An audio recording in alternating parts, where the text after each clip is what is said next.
Hai guys, welcome to Ruang Gelap. Kali ini kita akan membahas tentang seorang dokter. Dokter itu kan harusnya orang yang menyembuhkan atau menolong pasiennya untuk sembuh ya.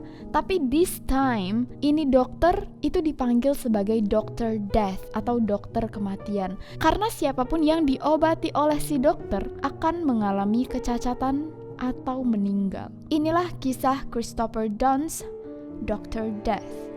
Tapi sebelumnya, jangan lupa untuk klik subscribe, like, dan komen di kolom bawah kalau kalian punya anything you guys want to talk about. Christopher adalah seorang dokter lulusan University of Tennessee Health Science Center in Memphis, dan dia itu mendapatkan gelar dokter dan PhD-nya dari universitas ini. Setelah dia lulus, dia ini menjadi neurosurgeon atau dokter syaraf di tahun 2010 di kota Texas. Jadi ini tuh job pertama dia. Tapi dia ini nggak lama kerja di Texas karena teman kerjanya tuh banyak yang nggak suka dengan Christopher.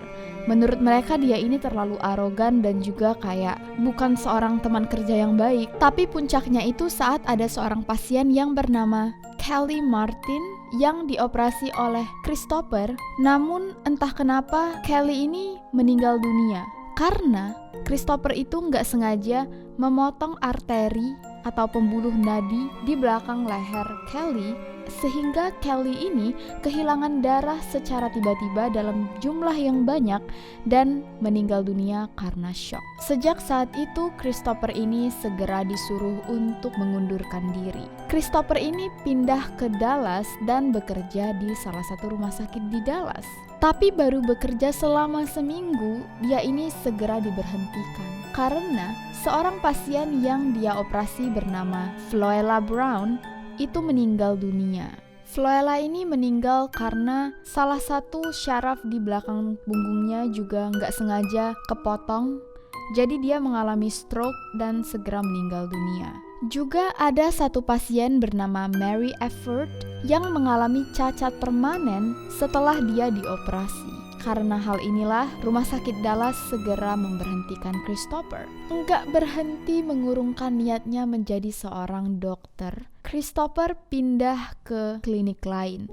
Nah, dia ini sempat juga daftar ke salah satu rumah sakit lain yang setelah melihat profil Christopher, rumah sakit ini tuh mengadukan adanya kemungkinan malpraktek ke lembaga hukum. Tapi nggak pernah diketahui apakah lembaga hukum ini tuh benar-benar menginvestigasi profil Christopher, karena Christopher ini diterima lagi bekerja dan menangani banyak pasien. Ada satu pasiennya yang bernama Jeff Gedwell, itu awalnya cuma pengen melakukan operasi agar tulang belakangnya tuh nggak sakit lagi.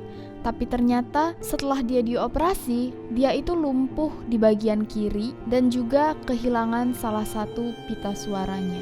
Setelah dicek oleh dokter lain yang kaget dengan hasil operasi ini, ada beberapa bekas lubang pengeboran di titik-titik yang seharusnya tidak dilakukan, dan juga Christopher ini mengambil sesuatu yang dia katakan sebagai tumor, padahal nggak ada apa-apa.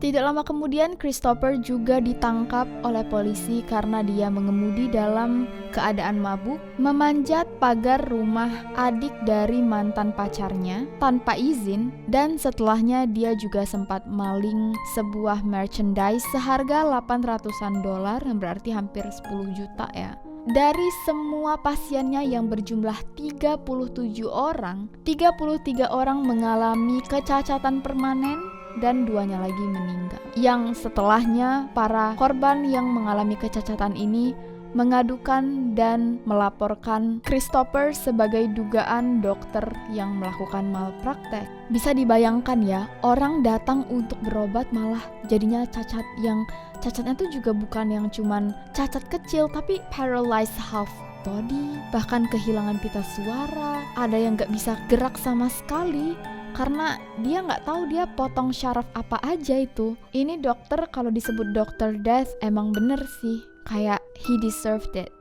Dan setelah banyaknya tuntutan dari orang-orang, dia ini berhasil dihukum seumur hidup di penjara pada Februari 2017 lalu. Hal yang paling disesalkan itu adalah sikap para rumah sakit yang tidak menindaklanjuti dugaan malpraktik yang dilakukan oleh Christopher ini. Bukannya mengusut kasus Christopher sampai tuntas, mereka ini malah menyuruh dia resign atau memberhentikan dia secara sepihak saja. Jadinya pasien dia terus-terusan datang dari rumah sakit lain di mana dia bekerja setelahnya. Kalau aja sejak awal tuntutan pertama itu diselidiki dengan sangat-sangat seksama, mungkin banyak nyawa orang dan kehidupan orang yang enggak dihancurkan oleh Christopher ini. So, mungkin ini peringatan untuk kita semua untuk hati-hati kalau menjalani sebuah prosedur, apalagi yang namanya operasi, kayak check the doctor's background.